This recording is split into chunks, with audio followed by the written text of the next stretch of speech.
Walt Disney's animated romantic fantasy film The Little Mermaid is the story of a mermaid princess, Ariel, who lives among other merfolk or merpeople, including her father, King Trident, her sisters, Aquata, Adrena, Arista, Adina, Adela, and Anana, and other sea life in the ocean, including Sebastian the crab, Flounder the fish, and Scuttle the seagull. Ariel, similarly to her sisters, has a beautiful voice. She dreams of becoming a human. She wants to be where the people are as stated in her song Part of This World. She collects items that she's found in the ocean, and after saving Prince Eric from a shipwreck, she romantically falls for him. Prince Eric wants to find the woman with the beautiful voice that saved him, while Ariel, after an argument with her father, makes a deal with the sea witch Ursula to live as a human for 3 days. Ariel is able to live as a human forever if on the third day she's able to get a kiss from Prince Eric by sunset. All this in exchange for her voice. If Ariel is unable to receive this kiss, however, her soul will belong to the sea witch forever. Ariel signs the deal and continues on her journey. She lives among Prince Eric and other humans, and eventually, after overcoming evil and with the blessing of her father, King Trident, she continues to live as a human, happily ever after with the prince. The Little Mermaid is loosely based on the fairy tale published in 1837 by Danish author Hans Christian Andersen. The fairy tale is dissimilar to Walt Disney's film, however, with the main mermaid character having a grandmother who guides her. In the fairy tale, she also pays the price to live as a human in not only giving her voice away, but by also living in physical pain with her new legs, if not seeing her demise altogether. Also, instead of the film version of living happily with the prince, she's offered another wish to go back to being a mermaid if she kills the prince, but she's unable to do this and then elevated to live as a so-called daughter of the air, similar to an angel, doing good deeds for 300 years in order to live her dream and have a human and immortal soul. This film idea stems from the folk tale or myth of merfolk or merpeople, which are human-like beings who can live in water with a half-fish-like body, reflected in various cultures around the world. In this particular story of merfolk or merpeople, which includes both mermaids and mermen, includes the idea that they live for 300 years but do not have the opportunity to have an eternal soul, while humans, however, have the opportunity to go to heaven or live in the kingdom of God. This particular tale was a story, among others, that was particularly made for children.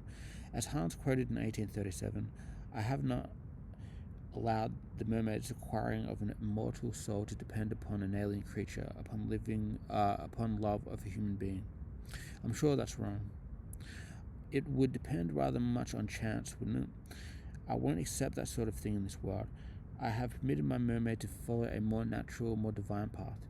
In Hans' version, it differs from Walt Disney's version, with Princess Ariel focusing on finding true love, as is similar to other romantic love tales or love stories. However, there are also elements of spells in both versions, and the general narrative revolves around a fantasy world under the sea, as is portrayed in the song performed by various sea life characters. I believe this portrayal of the Little Mermaid is an imagined story of change and diversity in terms of our worldly love story. This is evident in the example of Princess Ariel being the one who saves the day, or at least Prince Eric on this occasion, when he washes up ashore after the shipwreck.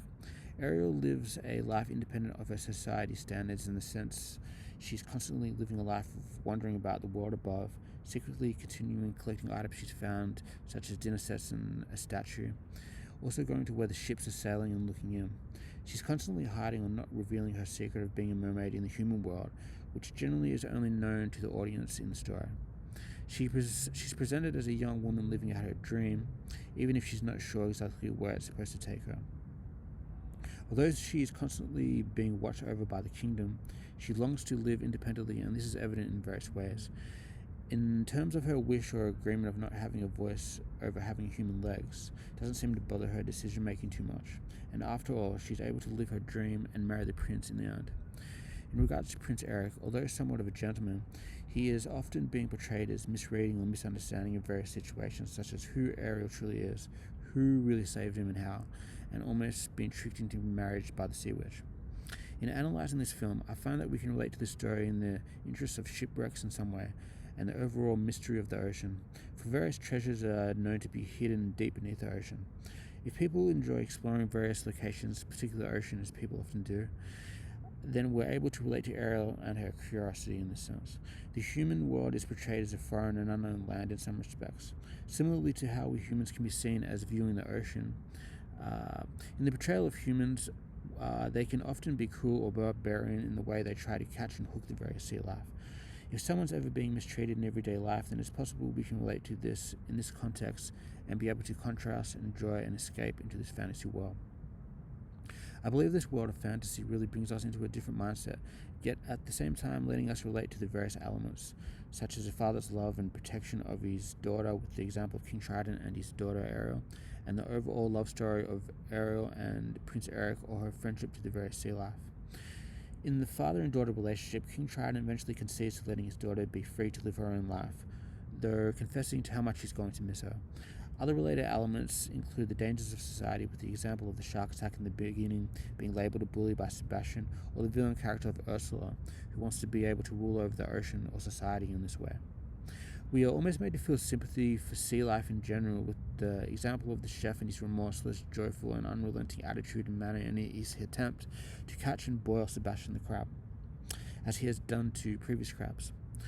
Noted at the dinner table in the kingdom, as is a generally common joke in some societies, that they'd better eat this crab before it wanders off the plate.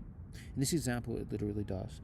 It's said and reflected in various merfolk tales that merfolk themselves are vegetarian. This appears reflected in the overall representation of this example with inversion, given this feeling of disgust and distaste from this behavior of trying to eat meat or a real character with a human-like soul. This would also be true in the way that Ursula is casually eating the sea life or the souls of sea life. She's cursed to her garden, reflected in her song Poor Unfortunate Souls. In the song Kiss the Girl, we get more of a sense of the difficulties Ariel faces in not having a voice. This may also be true or reflective to a given audience in the sense of relating to Ariel in the way of not having a voice or feeling like you don't have a voice, such as equal rights in some contexts, politically or in a community or casual sense. The idea of having our soul taken away can also be related to stories in the Bible or in folk stories, in the sense of someone selling their soul to the devil or an evil character in exchange for a talent or life of some sort. This appears true with his take in the sense of Ariel giving away her voice.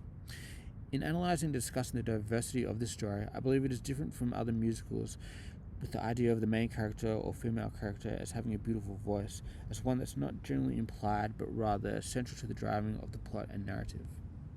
Such as the example of Ariel trying to understand and define the treasure she's found in the ocean, so too is the world above she finds herself exploring. As an audience member, we are made more aware of what we may often take for granted in other musical or romantic depictions, that the main character has a voice. Her voice is important, and without it, that generally, regardless of where she goes, she seemingly wouldn't be able to live out her dream life without it. Thanks for watching.